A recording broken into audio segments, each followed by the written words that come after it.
Welcome back to PrepStation Economics SSCE tutorials. In this lesson, we're talking about production, the making of goods and services in the society. So we're going to define production, talk about the types and the methods of production. We're going to talk about the way to draw a production possibility curve.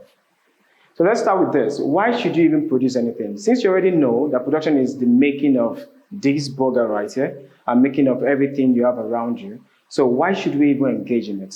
Number one reason is to solve our endless problems. Number two is to create jobs for me and jobs for your parents. Number three is to reduce the wastage of natural resources or even to make things better in our country by improving the income of our country and making our society more civilized.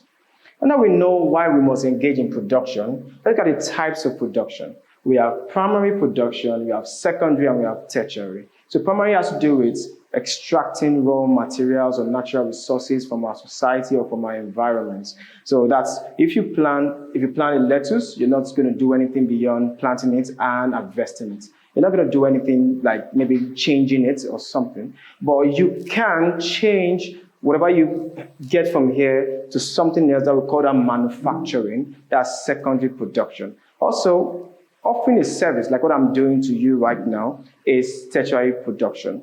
And just a quick tip, any developed economy should be focused on secondary and tertiary production.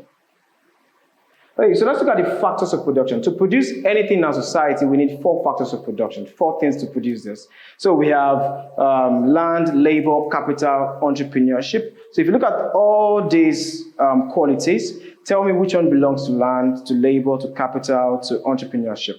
Well, the reward for land is rent, and of course, it's a free gift of nature.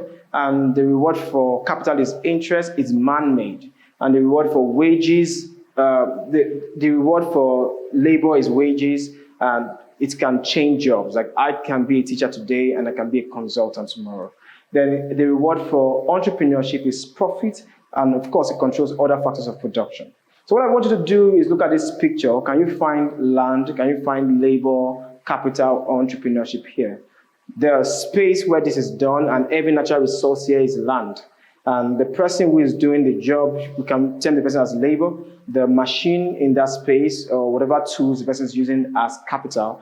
But we don't have an entrepreneur here, so we can still say if the person who owns the farm is the one also working in the farm, he is the entrepreneur.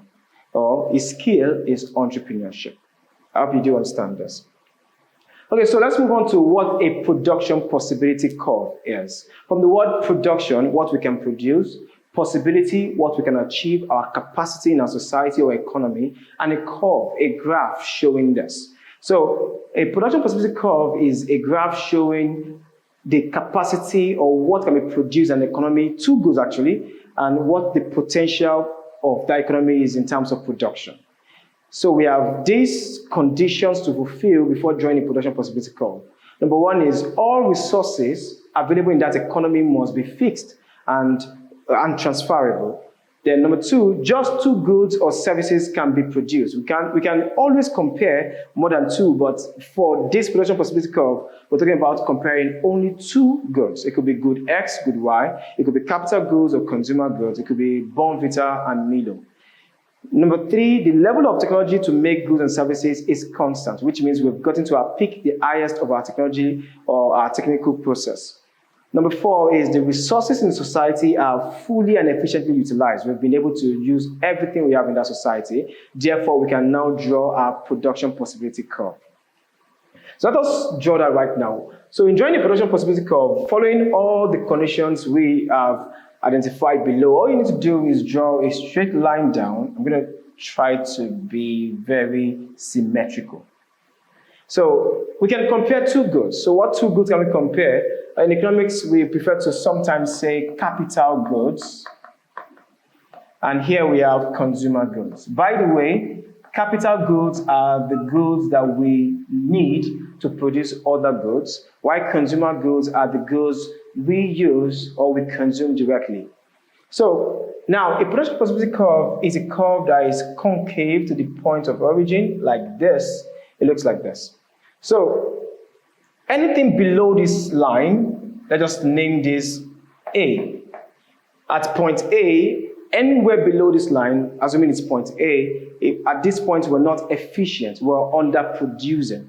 So imagine you could have B in economics and you have C, you are underperforming, you are underproducing. So that's what we mean by any line below the production possibility curve. Now, at this point, let's call this point B.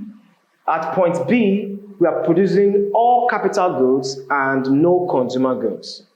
And at this point, C, we are producing all consumer goods and no capital goods. Somewhere in the middle, let's assume this is the middle, we're producing equal amount of capital goods as well as consumer goods. So I can call this point D. Also, at this point, we can call this point E. At this point, we're producing more capital goods than consumer goods, not absolutely. Like I mean absolutely in terms of all capital goods, no consumer goods. At this point also, we are producing more consumer goods than capital goods. So have I fully labeled everything about the production possibility curve? Yes, but there's one part remaining, and that is somewhere around here. Outside this line, above this line. So we can call this G. And this G simply means that at this point it's not attainable. We can achieve this because our limit is this curve. We can use different combinations on this curve, but beyond this curve, we cannot achieve this. But is this always like this? No. We can always improve in terms of technology. We can always improve or find more natural resources. We can have better labor. We can have investment in capital infrastructure, and that can help us improve or increase. So if that happens, let's draw this line further. If this happens and we can have a new curve that goes like this, we will call this PPC1, and we'll call this PPC2. So what has happened here is we have a new production possibility curve. Now we have a new productive capacity or potential, and that represents what we call economic growth. So this means that we have gone beyond, we have surpassed our limit, and now we are at a new point, and we can have the same thing done here. This will be, let's say, H, all capital goods, and this will be I, all consumer goods, and maybe at this point, maybe at this point now, this will be J, and at this point we have K. This point means now this is our limit, we can't go beyond this point. So at K is impossible, unattainable production.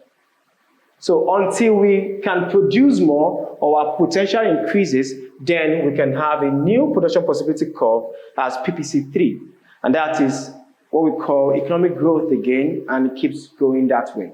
But we can also have a recession if there's a new production possibility curve around here. Let's say this is PPC3, and that means we're coming back inward. This will lead us to a recession. Very good, so I think you understand this. Now let's get the questions. What does a production possibility curve illustrate? Is it unlimited resources and choices? Or is it the relationship between demand and supply? Or is it the maximum combination of two goods that an economy can produce with available resources? Or is it how businesses maximize profits? The answer to this question is it looks at the combination of two goods. When we're doing the diagram, we talked about capital goods and consumer goods. So it shows the maximum combination of two goods that we can produce in a society given its available resources. And don't forget, when we talk about available resources, we mean the factors of production: land, labor, capital, entrepreneurship, or enterprise. So number two, what is the main reason why PPC is concave to the point of origin or to its origin? Is it because it has increasing opportunity costs or constant opportunity costs or decreasing opportunity costs as well as unlimited resources? Well, the answer to this is because it has increasing opportunity costs. The more you produce capital goods, the less you produce consumer goods. The more you produce consumer goods, vice versa. You understand this? So, question 3. If an economy is producing inside its PPC, inside its production possibility curve, what does this indicate?